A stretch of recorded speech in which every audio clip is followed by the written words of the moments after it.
Hi, and welcome to Studio SN. My name is Sara Naumann, and today we're stenciling with gelatos.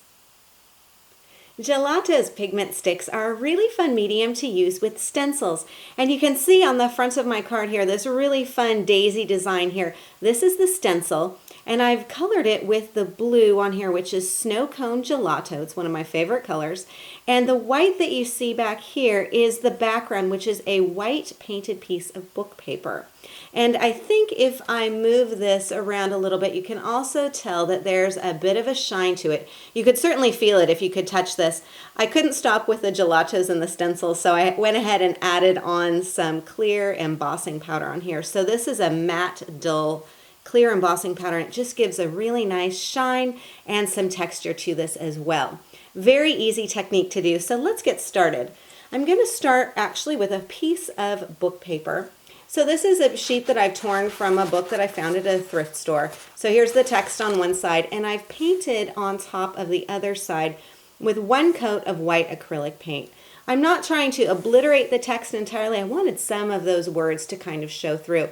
But I also wanted the application of paint to be thick enough so that it made the paper non-porous. That's an important element in this technique, because you do want to have either a gel medium or something on there to make this non-porous so that you don't end up with a gelato sinking into the book paper. So I've got my white acrylic paint on here, let that dry, and then I'm going to go ahead and color the entire sheet with my gelato. So I mentioned I'm working with snow cone, and this is the double scoop gelato, which simply means that this is a slightly bigger applicator. And if you've worked with gelatos before, you know you just take off the cap and then you have this wonderful color in here. Now, if you need to extend more of it, just go ahead and twist up the barrel. It's a lot like a lip balm or lip gloss. And I'm just going to go ahead and color this directly onto my white painted background.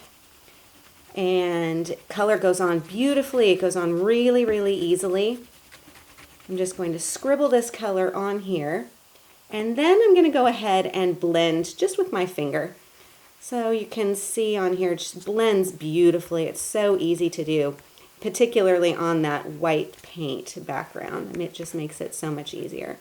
So I'm going to go ahead and blend the entire sheet and then come back with my stencil. My snow cone is all blended, so I'm going to get my stencil and go ahead and start with that. The stencil that I'm using is from Judikins, and this is the Daisymania design, which I really like. And I'm just going to place this down on top of my background. Now you could tape it down if you wanted to. I'm just going to hold it down for this case. And I'm taking a damp baby wipe, and as I hold this down, I'm just going to gently remove the gelato using this damp baby wipe. And you'll notice that I'm turning this as I go so that I'm actually removing all of the color rather than just redistributing it.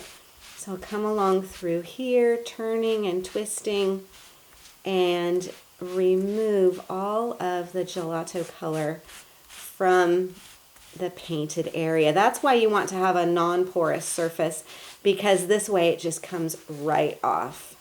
Okay, and as soon as I've got that removed, I'll lift off my stencil, and you can see, isn't that fantastic? It's such an easy technique, and it looks so great. Now I could either stop with it as it is. If I did that, I would want to make sure to let this really set, and then I spray it with a bit of a fixative. You can either use an artist fixative, or you can also use a really cheap hairspray. Will also do the trick. But I also want to do a little bit of embossing. So with this, I'm going to go ahead and grab a couple of tools. Now I just need to have my white piece of scrap paper here for my embossing powder. Of course, I need my embossing powder, and I'm using the Clear Matte Dull Regular. This is from Wow. I also need to have an embossing ink, so I have my Versamark, and I need a little brayer on hand too. Now the last thing I want to have is a baby wipe or something to clean my brayer with. I'll need to have that as well. So let me get started here. The first thing I'm going to do is ink up my background with my embossing ink. So a couple of tricks to this. And I realize my ink pad is shocking. Look at the state of that. That actually won't hurt my embossing on here, but many of you have confessed that you also have ink pads that look a bit like this. But what I'm going to do is go ahead and ink up my brayer, and I'm making sure that this is inked really thoroughly. So rather than just a quick like this, I'm really rolling it into that embossing ink, as disreputable as that ink pad looks.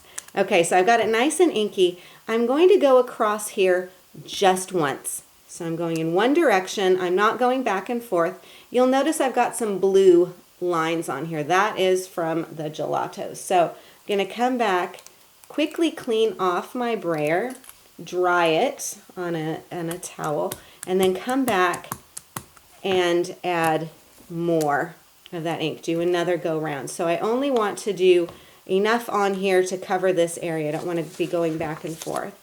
Then simply open up my scrap paper and pour on that embossing powder. And then I'm just going to kind of run it back one direction, run it back the other direction, and tap off my excess. And I can use this white paper to funnel my embossing powder back into the jar. For now though, I'm just going to set these things aside, bring this back in so that you can see how I've got that completely covered. Then just go ahead and heat set that.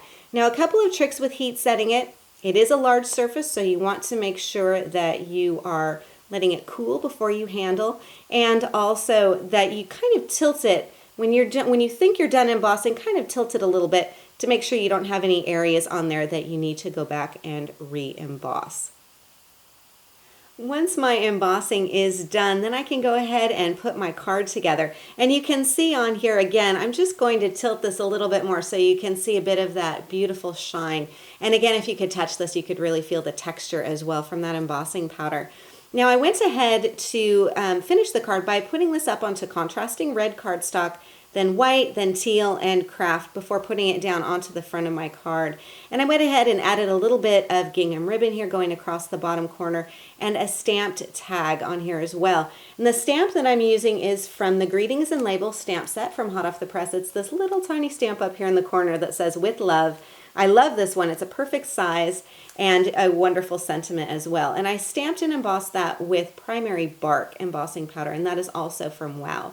Now the little tag, I was searching all over for a tag just this size, and Hot Off the Press has a template called Tiny Tags and Little Labels. I think you can barely see that on there. And they, of course, have so many different sizes and shapes of tags on here. The one I use is this one down here, which is the squared tag B, which worked just perfectly. So this is how you can combine gelato pigment sticks with your stencils for unique card focals. I hope you enjoyed today's show. For more ideas and inspiration, please stop by my website at saranaumann.com. If you enjoyed today's video, I invite you to subscribe to Studio SN on YouTube, and I'll keep you updated with a new video every Wednesday. Thank you for joining me on Studio SN, and I'll see you again next time.